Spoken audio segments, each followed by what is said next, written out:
Vera Barroso explica pra gente o que tem a ver a Revolução de 30 com aquele obelisco aqui no centro do Rio de Janeiro. Assim, eu acabei de saber que aquele obelisco pesa 26 toneladas, mede 18 metros e é um bloco de granito que foi tirado ali do Morro da Viúva, tá? E o engraçado disso é que ele foi feito para comemorar o final das obras do Pereira Passos. Tudo bem, mas aí em 30, quando Getúlio Vargas toma posse ali no Palácio do Catete, no dia seguinte vem um bando de gaúcho a cavalo, de bombacha, com chimarrão na mão, chapéu, bota e amarra os cavalos, Anselmo, ali no obelisco para mostrar que nós ganhamos essa revolução. Pois é, eu imagino que muito gaúcho ali olhando esse mar, inclusive o Vargas disse assim, não vou ficar por aqui mesmo. Mas da Revolução de 30 é muito engraçado é a história da tal da Batalha de Tararé, a batalha que não houve, né? Porque os jornais falavam do grande confronto das tropas de Vargas com as tropas fiéis ao Washington Luiz, exatamente na cidade de Tararé, cidade do interior de São Paulo, fronteira com o Paraná. E aí ia ter uma batalha com sangue e mortes e tal, e não houve nada disso. A turma do Deixa Disso foi lá, enfim, não houve a grande batalha da Revolução de 30. Né? Quando vim de minha terra, vim brigado com a mulher. Em vez de vir a cavalo, eu vim mesmo de a pé. Sou filho do Rio Grande, da cidade de Bagé. Fiz uma marcha forçada, vim parar em Tararé. De Tararé, de Tararé. Tava tudo em pé no fogo, churrasco, mar de café. De Tararé, tava tudo em pé no fogo, churrasco, mar de café.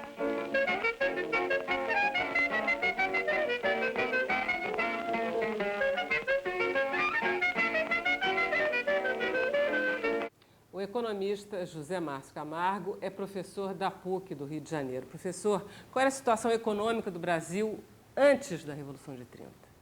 Bom, quer dizer, o Brasil, antes da Revolução de 30, era um país eminentemente exportador de produtos agrícolas, principalmente café. O café era o grande produto da atividade econômica brasileira. E o que aconteceu em 1929, com a crise de 29, né, que os preços das commodities caíram muito rapidamente, a demanda por café caiu muito forte, os preços do café caíram muito. Isso gerou enorme depressão na economia brasileira, principalmente em São Paulo, no sul do estado do Rio, que era o centro produtor de café na época, tá certo?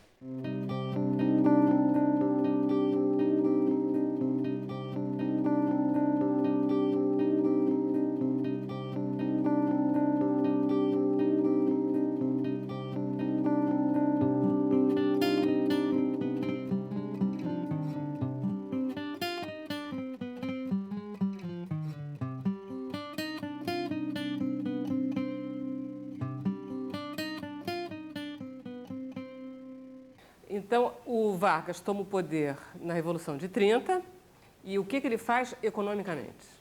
Bom, a primeira coisa importante é essa questão de da manutenção do preço do café.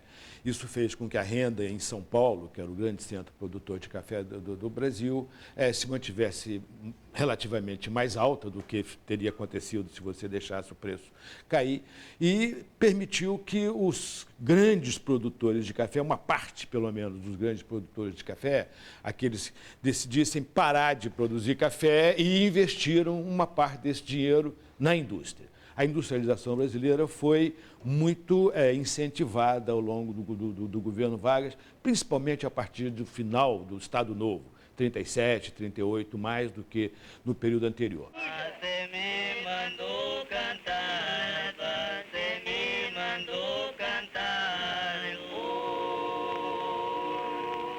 mandou cantar pensando que eu não sabia. Silviano Santiago é escritor e crítico literário. Tudo bem? Tudo bem, senhor. Ótimo. Fale um pouco das transformações na cultura, na educação, enfim, um pouco das consequências, né, da Revolução de 30 no panorama cultural brasileiro de então. Olha, para dizer a verdade, eu acho a década de 1930, do ponto de vista cultural, a década mais importante do século XX.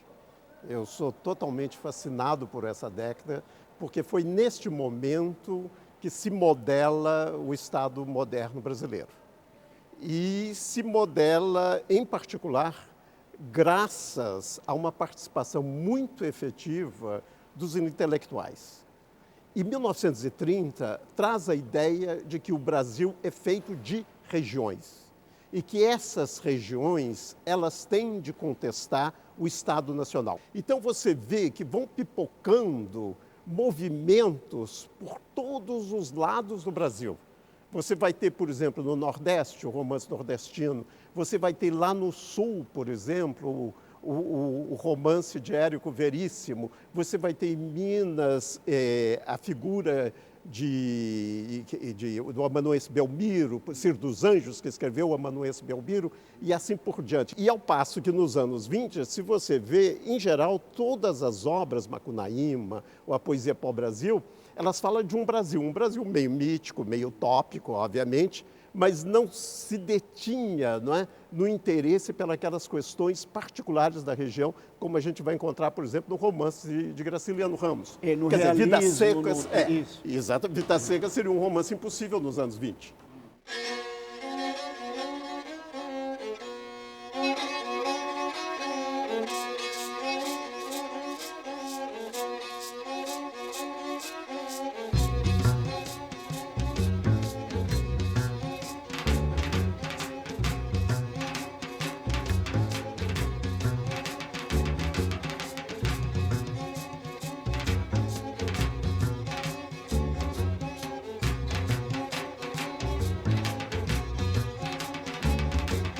Então você tem, por exemplo, o Ministério da Educação e Cultura, que é importantíssimo nesse momento, porque você tem, por um lado, o Manifesto da Escola Nova, que é de 1932, ou seja, a necessidade de o Brasil sair da condição de país de analfabetos à condição de país de alfabetizados, e de alfabetizados pela rede pública, o que é mais importante ainda.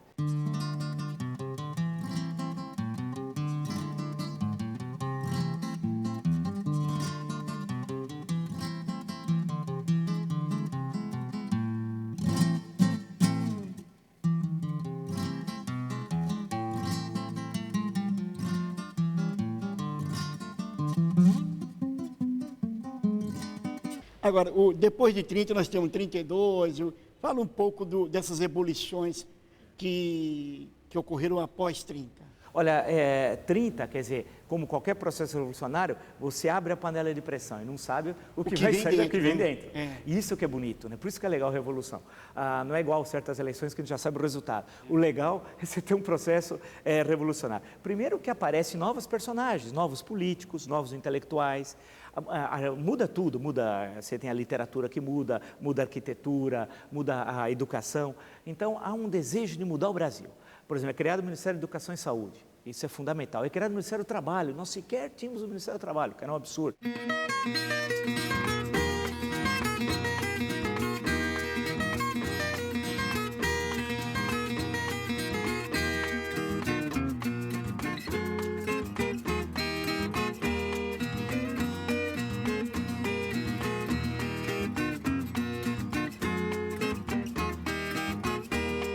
Getúlio era uma pessoa culta, né? Ele lia bastante, tinha bastante conhecimento da literatura francesa,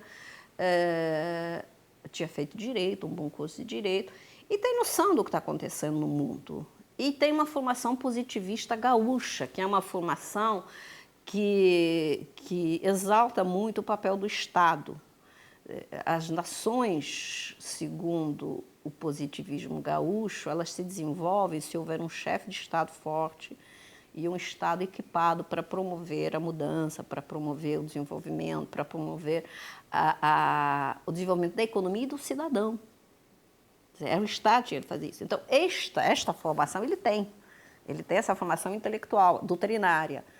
Então, quando ele chega ao poder em 30, apesar dele ter uma plataforma política que plataforma política é feita a partir de uma aliança, enfim. A plataforma política falava de verdade eleitoral, de justiça, enfim, de eleições limpas. Ele chegando ao poder, ele incorpora mais a sua formação doutrinária de que era um momento dos grandes chefes de Estado. Como é que entra o povão na Revolução de 1930? O povão entra na Revolução de 30? O que é que nós estamos chamando de povão aí? Estamos chamando de povão, e eu acho que a expressão é boa, pode não ser científica, mas a expressão é boa, porque ela corresponde um pouco a essa plebe brasileira. É uma classe operária onde hoje, que tem muita rotatividade, onde hoje o sujeito é operário, amanhã ele vai pegar um biscate no pequeno emprego, ele vai ser engraxate, depois ele volta para a fábrica, ele vai ser faxineiro, enfim, esse que é o povão. Como é que entra esse povão, como ele era em 1930, um povão tão diferente também do que ele é hoje? Mas como é que ele entra realmente no processo da Revolução? Eu acho que os dados que nós temos, as imagens que nós temos, mostram que ele entra muito pouco. O povão não entra muito nisso. O Getúlio é apoiado, como a senhora falou, pela opinião pública, por militares, por certa oligarquia. Como ficam esses grupos quando Getúlio começa a centralizar o poder? A gente vai ter uma mudança política no sentido centralizador. E São Paulo, particularmente, reage a isso, né? Mas que Minas reage, enfim, parte da sociedade reage a isso.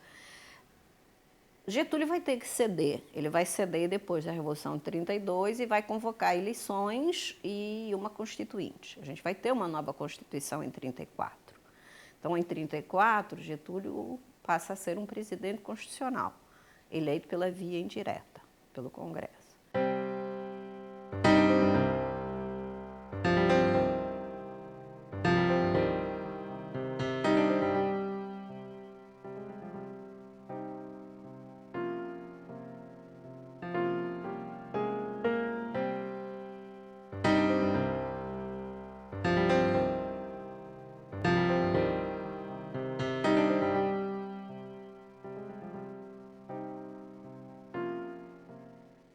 Nós podemos dizer, sem exagero, que o Brasil de 30 antes de 30 era um, e a partir de 30 fundou o Brasil moderno. Esse Brasil, que com várias modificações nós temos até hoje, mas o fundador do Brasil moderno, para o bem ou para o mal, tem muitas críticas também e muitos elogios, foi Getúlio Dornelles Vargas.